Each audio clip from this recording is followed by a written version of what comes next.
contract. My guess is they needed somebody to do got X. in the Rolodex somewhere. And he's in the Rolodex, yes. Yeah, okay. Because I couldn't even tell you how myself, but if that's one of your questions, you go back, how many times we've dealt with it.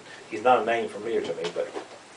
Well, you know, from our perspective, we got called as researchers because of knowing Steve for the last, you know, who knows how many years.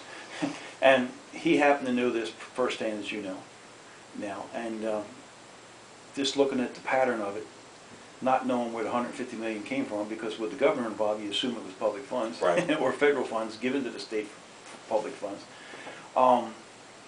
It was just an interesting adventure to find out, you know, where questions would lead to, you know.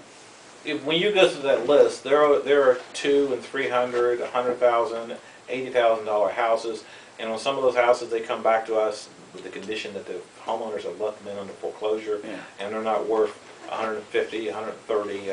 Sometimes the problem is that maybe the appraisal was much too aggressive. And these have nothing to do with taxes owed on them, right? No. Okay. No. Strictly the housing. We'd like a list of all houses being sold for 1/10 of their value.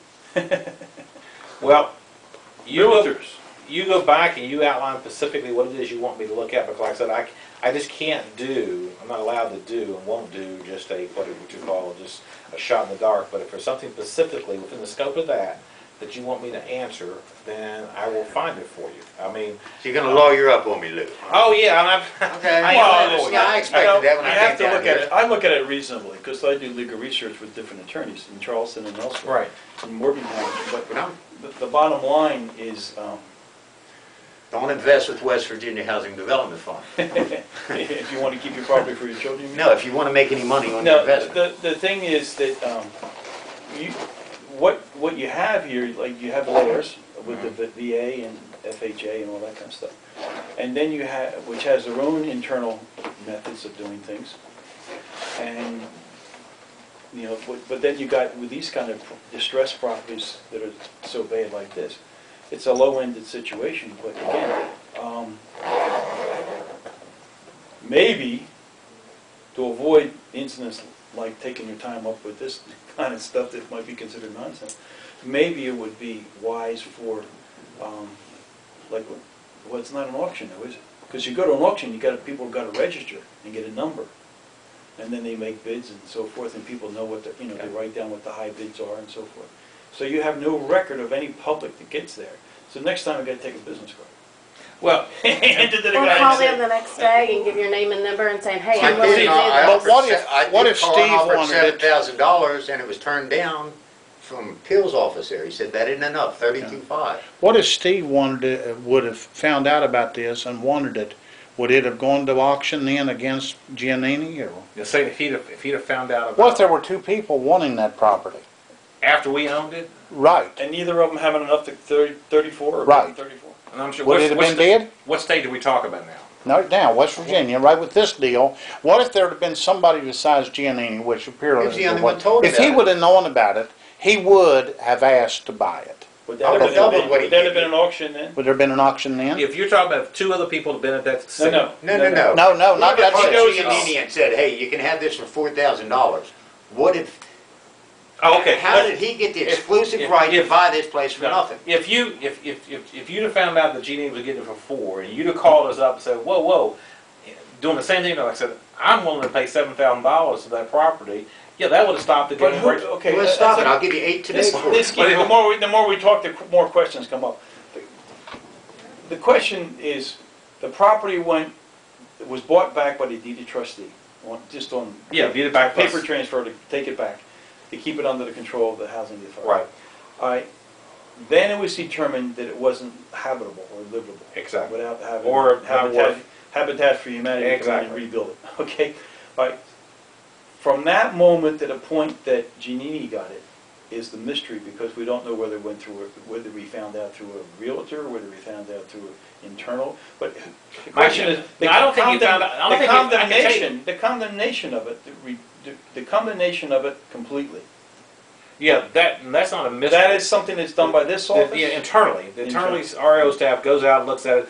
That staff made a determination it wasn't worth fixing up, and the most we get is the best decision was to tear it down Okay. and try to get money out And of the since lot. he's in the debris business or whatever, solid And waste then I think the staff surely contacted somebody in the area, and it must have been him, to see about Smithers either. is not in the area of Lockwood, it's two I- counties down the road. This part I'm guessing, but I'm Well- saying that it's not a bidding, the staff contacted, in this guy, is to do this work, and that's what his initial plan was, and then very quickly he came back and said, So that's, I don't well, believe that for a minute. that's the plausible explanation, and that's all you're gonna It's get. not logical, Does, Because not logical. there, any, you know, this is not a public agency, and as a result of that, we don't. Yeah, but they're certainly not set up to lose money.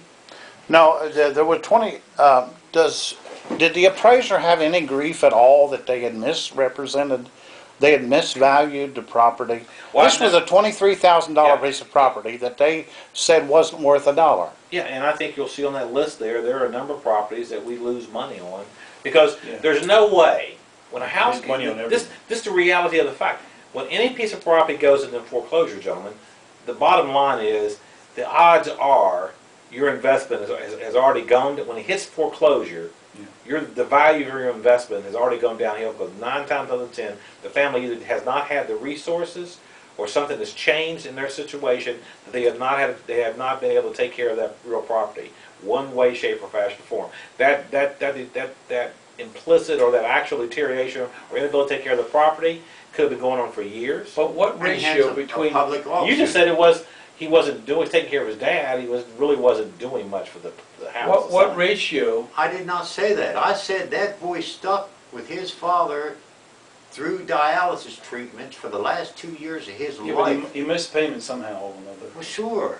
But. He wouldn't have missed the How payment if does- he could have rebought it for Let me ask you $4,000. this, Right, maybe you right. have there's a reasonable explanation.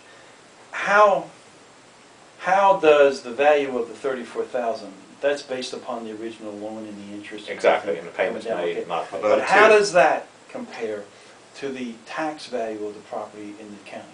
I have no idea. There's no correlation No between them at all? None. So, for instance, so the cells, it's designed to be torn down, but we don't know at this point in time unless we went into the tax records to Exactly. see what it was valued at Yeah. at the local record. Sure we do. You- I have you- that. You have that? Yeah. What did it value it at? Well, it was sold in 1980 for 27,000. It was sold in 1990 for 35,000. But an acre of land in Lockwood is going for $8,000. So And what- it sits on .87 of an acre. There's 2 buildings on it. Somehow there's an inside deal going on with this Giannini here. Well, it doesn't matter, it's just You know. not a public agency. Well, it's called insider trading though. I mean, That's that's, right. Martha Stewart Right, she went was to sent jail to the for pen it. for it. Right. It Well- sounds like insider trading to It me. is, without a doubt, without a doubt. Somebody in this You drive a organization. Porsche, No, so you well, can't be a target then, huh? no. Well, I mean, You Yeah. know it, and we know it, and No, you it's know, not- you're yeah, hiding who behind knows? lawyer talk, Who and knows? It doesn't matter. It didn't right, Mr. Tyree. Well, Aside from killing the value of the other people's property in the neighborhood. You know, y'all don't care about the poor people up there, and that is what this West Virginia housing was set up for. But it's private, it's private. It doesn't matter. The whole purpose The whole of it country was would be to help private if they poor keep it people. and we think that we You're are. just kidding, you're not. I hear just that. told you that. You I hear helped a construction company in Smithers to scam $20,000. But you're focusing on, when You you, you want to take this or you don't want this? You want to have No, he's just gonna lawyer talk us. Nah, lawyer talk. well, It's not talking lawyer talk, we know It is. lawyer talk, You don't we make know? no- He don't believe what he's saying.